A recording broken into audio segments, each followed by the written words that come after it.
Olá, turma, tudo bem? Aqui é o professor Valdir e hoje damos início à aula sobre geometria analítica. Nesse primeiro momento, nós vamos estudar os pontos. Para que eu possa estudar um ponto, nós temos que falar de sistema cartesiano, beleza? Então vamos iniciar a nossa aula. O sistema cartesiano ele é dividido em dois eixos, o eixo x e o eixo y. O eixo x nós chamamos de abscissa e o eixo y de ordenada. E o encontro entre eles, a origem, né? É isso que está dizendo aqui, ó. O sistema cartesiano ortogonal é formado por dois eixos perpendiculares entre si. Eles vão formar uma cruzinha, beleza? O eixo x, que é na horizontal, é o eixo das abscissas. E o eixo y, na vertical, é o eixo das ordenadas. Os eixos se cruzam no ponto O, 0, 0. Aquele ponto de encontro a gente chama de O. E ele tem a coordenada 0, 0. Denominado origem das coordenadas do plano cartesiano. Beleza? Então tá, pessoal. Ó, nós temos que nessa coordenada aqui, sempre a ordem é a abscissa e depois a ordenada. É o eixo x, depois o eixo y. Tudo bem? Fácil de gravar pensando na ordem alfabética. Sempre vem o x antes do y. Ó. Podemos localizar qualquer ponto P do plano cartesiano por meio do único par ordenado, que é o x e o y, tá? É isso que a gente tem que lembrar. E ao contrário também é válido. Se eu tenho uma coordenada lá, eu posso chamar ele de um ponto, beleza? É isso que está dizendo aqui. Tudo bem? Então, para que a gente consiga dar andamento ao nosso conteúdo, a gente tem que relembrar algumas coisas do sistema cartesiano. Então, vamos olhar ele primeiro, ver como ele é dividido, né? Que é o que a gente vai fazer aqui agora. Ó. Nós temos os quadrantes, né? Então, ó, esse eixo é o que a gente estava falando, ó, ele tem dois eixos, um na nossa horizontal e um na vertical, beleza? Nós chamamos o eixo, o encontro entre eles, dos eixos de origem, né? Que é o ponto 0, 0, tudo bem? E fora isso, nós chamamos o eixo que está na horizontal de eixo x e que também é chamado de eixo das abscissas. E o y, que a gente já falou anteriormente, é o eixo na vertical e é chamado de eixo das ordenadas, beleza? Então, e com isso, nós dividimos em quantas partes o nosso plano? Ó, nós tínhamos um plano, nós dividimos esse plano em 4 partes. No sentido anti-horário, a gente vai dar nome aos quadrantes. Então, esse é o meu primeiro quadrante. Esse é o meu segundo, esse é o meu terceiro e esse é o meu quarto quadrante, beleza? Fiz a divisão.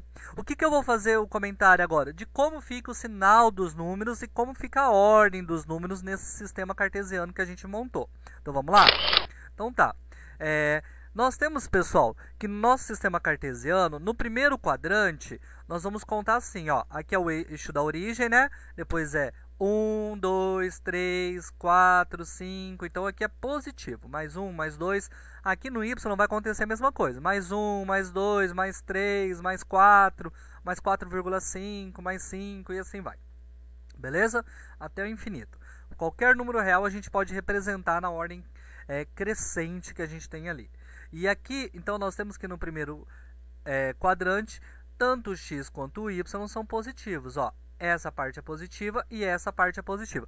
Isso vai ser importante para a gente resolver alguns problemas futuramente, beleza? Fora isso, pessoal, nós temos que no segundo quadrante, ó, o y continua sendo positivo, porque é esse y que a gente vai usar, e o x agora passa a ser negativo, é o menos 1, menos 2, menos 3, menos 4 e assim vai. Beleza? Então tá. Agora no terceiro, nós temos que aqui continua sendo negativo e o y também passa a ser negativo. Menos 1, menos 1,2, 2, 3 e assim vai, infinitamente. Beleza? Os dois são negativos nesse caso. E para a gente finalizar, nós já sabemos que aqui vai ser positivo, porque já foi dado no eixo x, e aqui vai ser negativo no eixo y, no quarto quadrante. Beleza?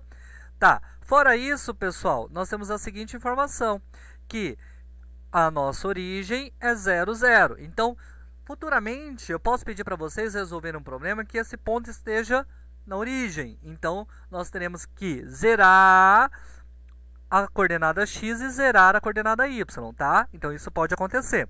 Fora isso, nós podemos pedir para que esse ponto pertença ao eixo da nossa abscissa. Se pertencer ao eixo da abscissa, ao eixo x, o nosso y obrigatoriamente tem que ser zero, tem que zerar a coordenada y. Beleza? Essas informações são importantes, tá? Para vocês. E para a gente finalizar, nós temos que, para pertencer à nossa ordenada, o nosso x tem que ser zero, tá? Ou o eixo y também pode aparecer para vocês. Então, é essa outra informação que eu tenho que ter inicialmente para começar a resolver um problema. Eu tenho que lembrar que, falar lá que o ponto pertence ao eixo das abscissas, o y tem que ser zero. Falar que o ponto pertence ao eixo das ordenadas, o x tem que ser zero. Falar que o ponto pertence à origem, os dois pontos têm que ser zero. Beleza? O x e o y, as coordenadas x e y. Beleza? Continuando a partir daqui, pessoal, nós temos o seguinte. Eu vou colocar isso numa linguagem matemática que eu escrevi ali, tá? Então, se a gente tem um ponto que ele pertence ao primeiro quadrante, nós temos que o x tem que ser maior que zero e o y tem que ser maior que zero. Se ele pertence ao segundo quadrante, o x tem que ser menor que zero e o y tem que ser maior que zero. Se ele pertence ao terceiro quadrante, o x tem que ser menor que zero e o y tem que ser menor que zero, porque eles são negativos. Se ele pertence ao quarto quadrante, o x obrigatoriamente tem que ser maior que zero e o y tem que ser menor que zero. Beleza até aqui, pessoal? Beleza. Então, fora esse plano cartesiano, nós temos o seguinte. Nós temos a coordenada no plano, tá?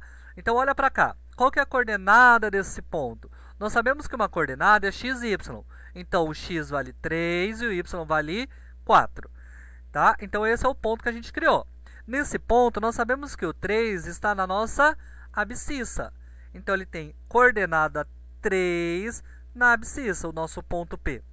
Tá? O 3 é a abscissa de P. O 4 é a ordenada do ponto P. Beleza?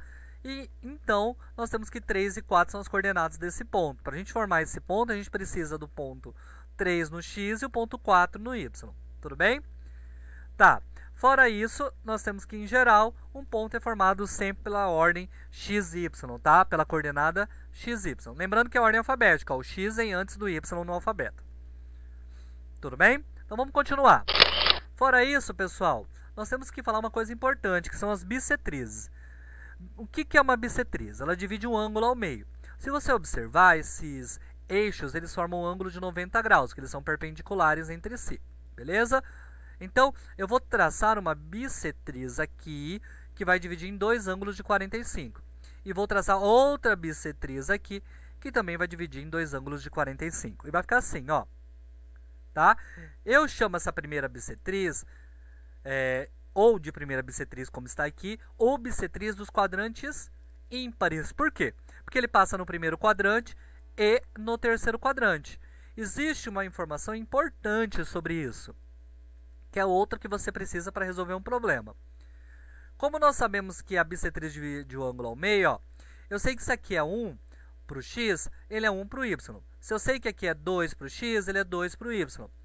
Se eu sei que aqui é 5 para o x, eu sei que ele é 5 para o y, tá? Ah, e no negativo, se eu sei que aqui é menos 3 para o x, eu sei que é menos 3 para o y.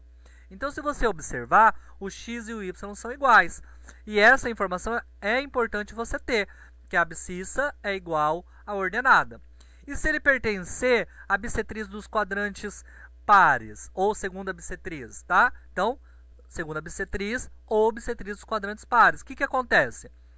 Se o x é negativo, por exemplo, menos 2, o nosso y é positivo, mais 2. Se o x é menos 4, o y é mais 4. Se o x é 2, o y é menos 2. Então, se você observar, eles são de sinais trocados. Se o x é positivo, o y é negativo. Se o x é negativo, o y é positivo. Beleza? É essa informação que eu coloquei aqui, ó. A abscissa tem o sinal trocado da ordenada. O x é o contrário, é o oposto do y. Beleza, pessoal, até aqui?